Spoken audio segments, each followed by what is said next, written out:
Hello साथियों, स्वागत है हमारे हिंदी यूट्यूब चैनल पे। आज हम 50 क्वेश्चनों की श्रृंखला लाए हुए हैं जो कि किन्हीं प्रतियोगी परीक्षाओं में पूछे जा चुके क्वेश्चंस हैं। चलिए हम पहले क्वेश्चन से शुरू करते हैं। तो पहला क्वेश्चन है, घा का उच्चारण स्थान कौन सा है? तो जो का वर्ग के वर्ण हैं वो सारे कंठ से बोले जाते हैं, तो हमारा आंसर सही हो जाएगा पहला। सेकंड वाला है, छा वर्ण किसके योग से बना है? तो छा जो वर्ण है वो का और शा वर्ण से बना हुआ है, हमारा आंसर पहला सही हो जाएगा। शा सा सा किसके अंतर्गत आते हैं? ये किसके अंतर्गत आते हैं? ये आते हैं ऊष्म ऊष्म व्यंजन के अंतर्गत ये गिने जाते हैं। हमारा आंसर है जो होगा पहला सही। निम्नलिखित में अघोष अल्प प्राण ध्वनि कौन सी है? दोनों पूछा है, अघोष और अल्प प्राण। तो अघोष का जो कॉन्सेप्ट है वो क्या है? अघोष का जो कॉन्सेप्ट है वो पहला और दूसरा, हर वर्ग का पहला और दूसरा जो वर्ड होगा वो अघोष होगा। और अल्प प्राण पहला, तीसरा, पांचवा अल्प प्राण है, दूसरा और चौथा महाप्राण है। तो इसमें देखते हैं कि पहला कौन सा है, पहले हम देखते हैं। तो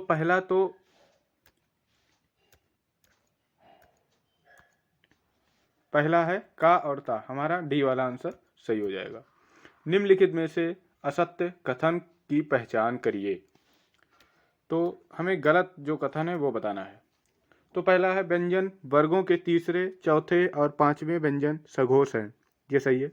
व्यंजन वर्गों के पहले और दूसरे व्यंजन अघोष हैं, ये भी सही है। समस्त स्वर घोष ध्वनियां हैं, ये भी सही है। हमारा आंसर गलत हो जाता है डी, और जो गलत है वही सही है। निम्नलिखित व्यंजनों में नासिक के व्यंजन है। निम्नलिखित व्यंजनों में नासिक के व्यंजन हैं जो नाक से बोला जाता है, कौन सा है? वो है पहला, हमारा आंसर वो है हमारा पहला।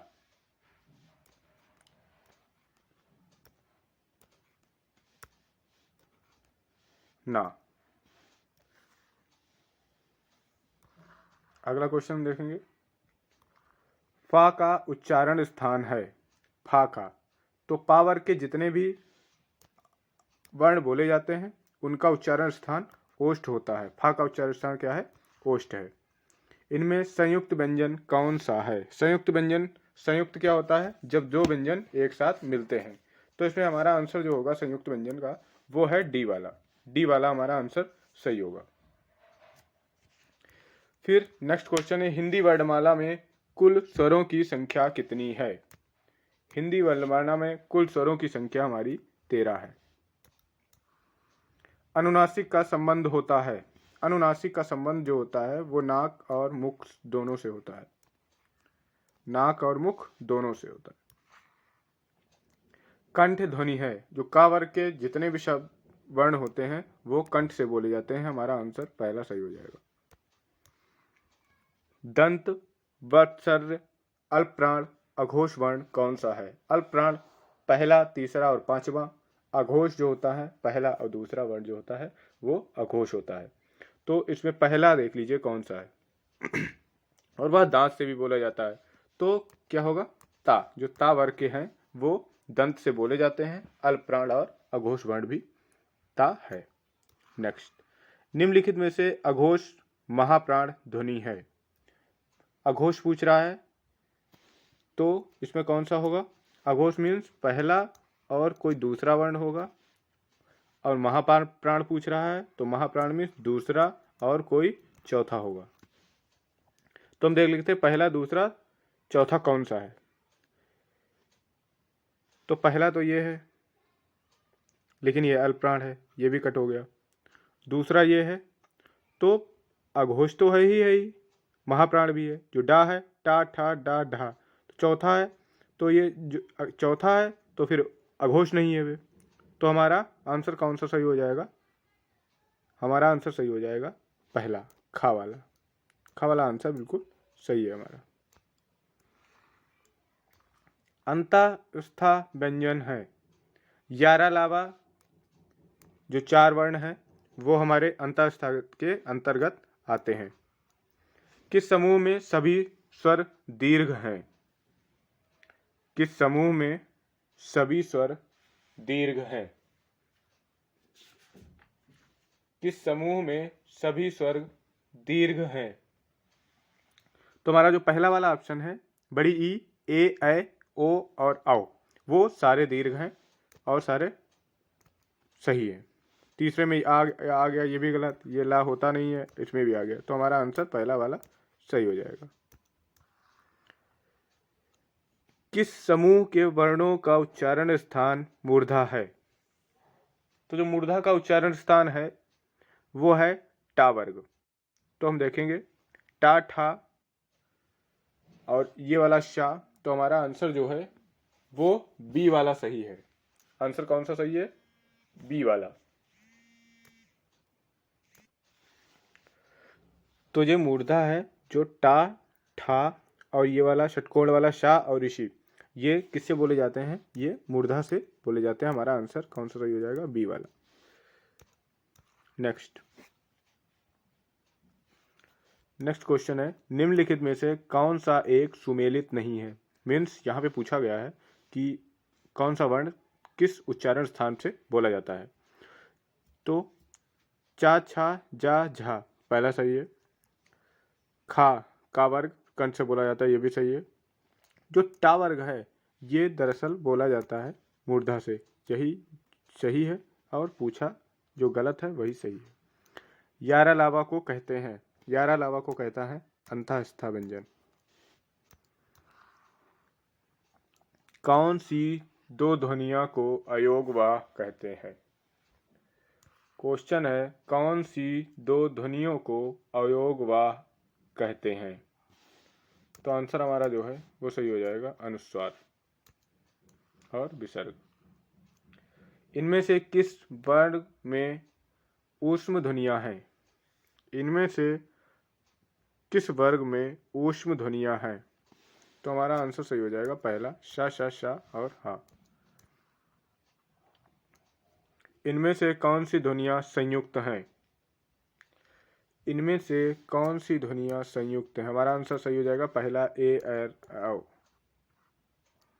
निम्नलिखित कौन सा वर्ण संयुक्त व्यंजन कहलाता है? निम्नलिखित में कौन सा वर्ण संयुक्त व्यंजन कहलाता है? हमारा आंसर डी हो जाएगा, स्रा। किस वर्ग की सभी ध्वनियां मूर्धन्य हैं? किस वर्ग की सभी ध्वनियां मूर्धन्य हैं? तो टा, ठा, डा, ढा और शा, हमारा आंसर चौथा वाला बिल्कुल सही है। एक शब्द में महाप्राण व्यंजनों का प्रयोग नहीं हुआ है। एक शब्द में महाप्राण व्यंजनों का इस्तेमाल नहीं हुआ है। इसका ऑप्शन जो सही हो जाएगा जोगन। क्या ऑप्शन सही होगा? जोगन। निम्नलिखित में से कौन सा वर्ण तालव्य नहीं है? निम्नलिखित में से कौन सा वर्ण तालव्य नहीं है? तो वर्णमाला का चा वर्ग होता है वो तालु से बोला जाता है, इसमें पूछा है नहीं है, तो जो गलत है वही सही है। का बोला जाता है कंठ से। छा वर्ण किसके योग से बना है? छा वर्ण किसके योग से बना है? छा वर्ण किसके योग से बना है? का और शा से। छा ध्वनि का उच्चारण स्थान कौन सा होगा? छा ध्वनि का उच्चारण स्थान कौन सा होगा? छा ध्वनि का उच्चारण स्थान कौन सा होगा? छा ध्वनि का उच्चारण स्थान जो है वो तालव्य होगा। छा वाला वर्ग जो है वो तालु से बोला जाता है। इनमें से बा की ध्वनि कौन सी है? इनमें से बा की ध्वनि कौन सी है? जो पा वर्ग का होता है, पा वर्ग के चारों जो अक्षर होते हैं वो ओष्ठ से बोले जाते हैं, तो पा वर्ग के अंतर्गत बा भी आता है, तो वह भी ओष्ठ से बोला जाता है। साधारणतया हिंदी लेखन में सबसे अधिक किस विराम चिन्ह का प्रयोग होता है? साधारणतया हिंदी वर्ग में किस विराम चिन्ह का प्रयोग होता है? हमारा आंसर बी वाला सही है, पूर्ण विराम। इनमें से कौन सा व्यंजन संयुक्त व्यंजन का उदाहरण है? इनमें से कौन सा व्यंजन संयुक्त व्यंजन का उदाहरण है? तो हमारा डी वाला आंसर सही है। अच्छा, इनमें से किसका उच्चारण स्थान ओष्ठ है? तो जो पा वर्ग होता है उसका उच्चारण स्थान ओष्ठ होता है। ओष्ठ अल्पप्राण घोष वर्ग का उदाहरण है। पा, फा, बा, भा, मा। हिंदी के वर्णमाला में जो पा वर्ग है वह ओष्ठ से बोला जाता है, तो ये तो चारों ओष्ठ से बोले जाए। अल्पप्राण का कॉन्सेप्ट है पहला, तीसरा और पांचवा। तो पहला कौन कौन सा देख लेते हैं। पा है, फा नहीं है, ये तो गलत। बा है और भा भी गलत, चौथा है। घोष वर्ण का कॉन्सेप्ट क्या है? दूसरा और घोष वर्ण का कॉन्सेप्ट क्या है? घोष वर्ण का कॉन्सेप्ट ये है तीसरा, चौथा और पांचवा सघोष या घोष होगा। तीसरा, चौथा और पांचवा। तो हमारा आंसर सही हो जाएगा बी वाला। आंसर ये सही होगा बा। शा ध्वनि का उच्चारण स्थान इनमें से कौन सा है? शा ध्वनि का उच्चारण स्थान तालु है। यारा लावा किस वर्ग के व्यंजन है? यारा लावा किस वर्ग के व्यंजन है? यारा लावा अंतःस्था वर्ग के व्यंजन है। टा वर्ग किस प्रकार के व्यंजन है? टा वर्ग किस प्रकार के व्यंजन है? जो टा वर्ग है हमारे वह है मूर्धन्य। कौन सा वर्ण उच्चारण की दृष्टि से दंत नहीं है? कौन सा वर्ण उच्चारण की दृष्टि से दंत नहीं है? तो दंत कौन से बोले जाए? ता, था, दा, धा, ना। तो हमारा जो ये टा है ये पहले से ही कट हो गया। अच्छा, नहीं है पूछा है, नहीं है, तो हमारा आंसर जो हो जाएगा टा, क्योंकि ये तो मूर्धा से बोला जाता है। ओष्ठ दीर्घ स्वर का उदाहरण है। ओष्ठ दीर्घ स्वर का उदाहरण है। तो ओष्ठ दीर्घ स्वर का उदाहरण कौन सा है? हमारा ऊ, बड़ा ऊ जो है ओष्ठ दीर्घ स्वर का उदाहरण है। इनमें से तालव्य व्यंजन का उदाहरण है। इनमें से तालव्य व्यंजन का उदाहरण है। कौन सा उदाहरण है? चा, छा, जा, झा। इनमें से किस से शब्द का आरंभ नहीं होता है? इनमें से किस से शब्द का आरंभ नहीं होता है? जो हमारा एक शब्द है, वर्ण है ड़ा, इससे शब्द का आरंभ नहीं होता है। दंत, वत्सर्य, महाप्राण, घोष व्यंजन वर्ण का उदाहरण है।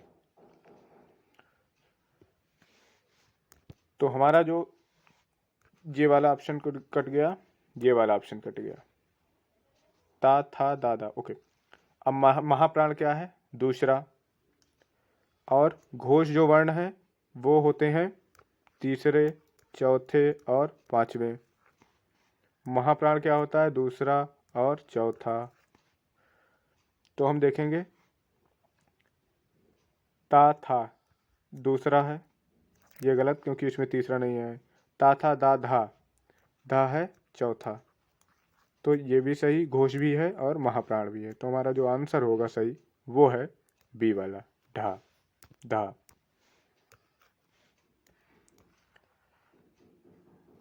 गा, जा, छा, चा और टा, इनमें से तालव्य, महाप्राण, घोष वर्ण कितने हैं?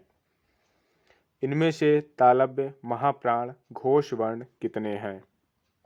तो हम जानते हैं कि वर्णमाला में जो चा वर्ग होता है वो तालव्य से तालु से बोला जाता है। तो पहले हम देखेंगे तालव्य, महाप्राण और घोष तीनों देखने हैं। तो महाप्राण का कॉन्सेप्ट ये है तीसरा और चौथा, और घोष का कॉन्सेप्ट ये है तीसरा, चौथा और पांचवा।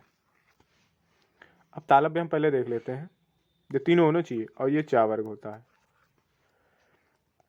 तो चा, छा, जा, तीन है। अब इसमें से हम ये देखेंगे कि चौथा वर्ग कौन सा है। चा, छा, जा, चा, छा, जा, झा, चा, छा, जा और झा। तो इसमें तो कोई भी मैच नहीं कर रहा, क्योंकि दूसरा और तीसरा है ना, तो इसका आंसर आएगा 0।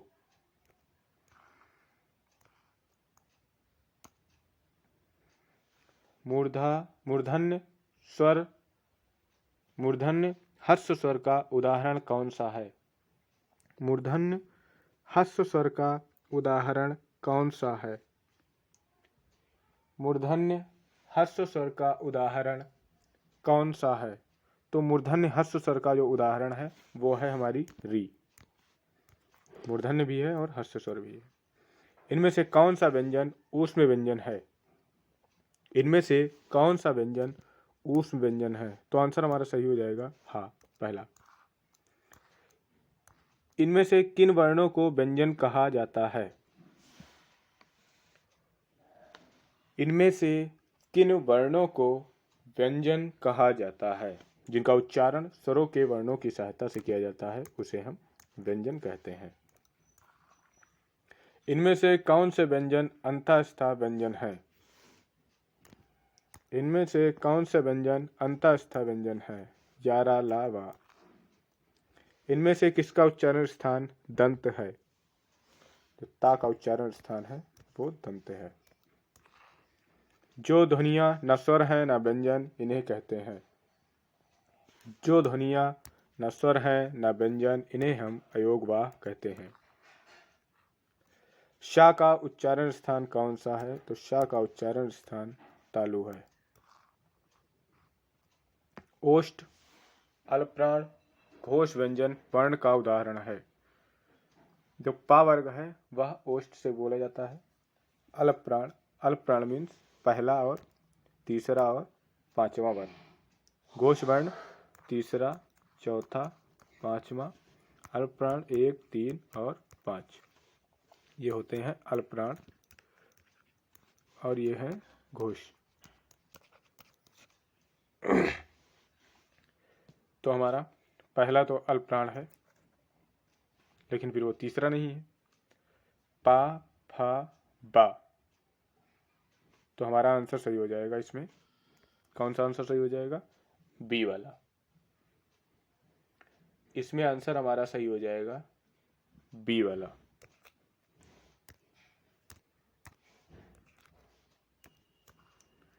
कंठ अल्पप्राण वर्ग वर्ण का उदाहरण है। कंठ और अल्पप्राण पहला, तीसरा और पांचवा। का वर्ग कंठ से बोला जाता है।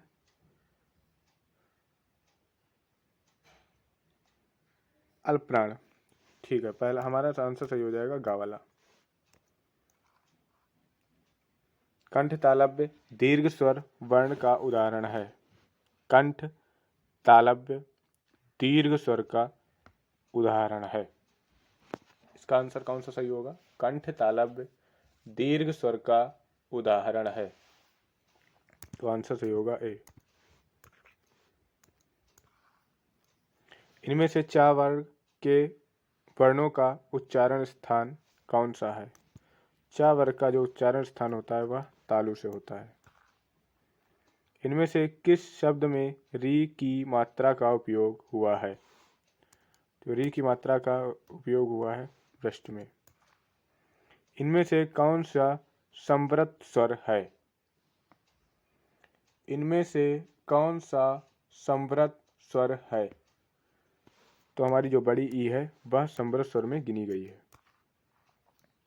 मूर्धा महाप्राण अघोष वर्ण का उदाहरण कौन सा है। मूर्धा, मूर्धा मीन्स टाठा डाढ़ा।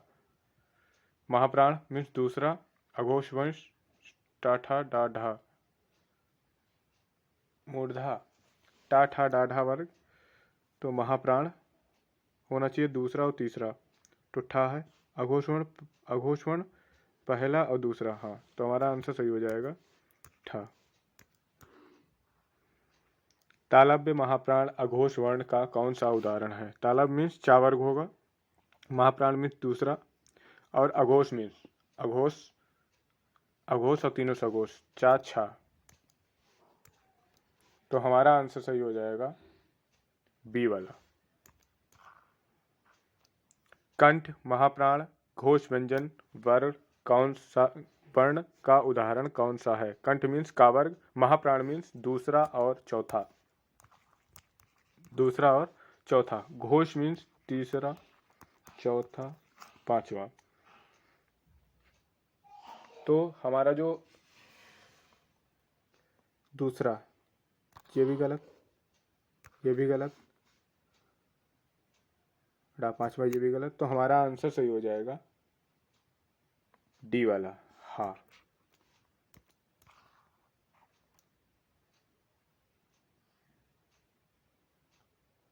आई होप आपको यह वीडियो बहुत अच्छे से समझ में आई होगी। लास्ट क्वेश्चन है इस पीडीएफ का, इनमें से कौन सा वर्ण अघोष है? इनमें से वर्ण कौन सा अघोष है? तो अघोष वर्ण का ये कॉन्सेप्ट है, पहला और दूसरा अघोष होता है, पहला और दूसरा अघोष होता है, तो हमारा आंसर जो होगा वो होगा चा जो वर्ग है वह है अघोष। आई होप फ्रेंड्स आपको ये वीडियो बहुत अच्छे से समझ में आए होंगे। Thank you.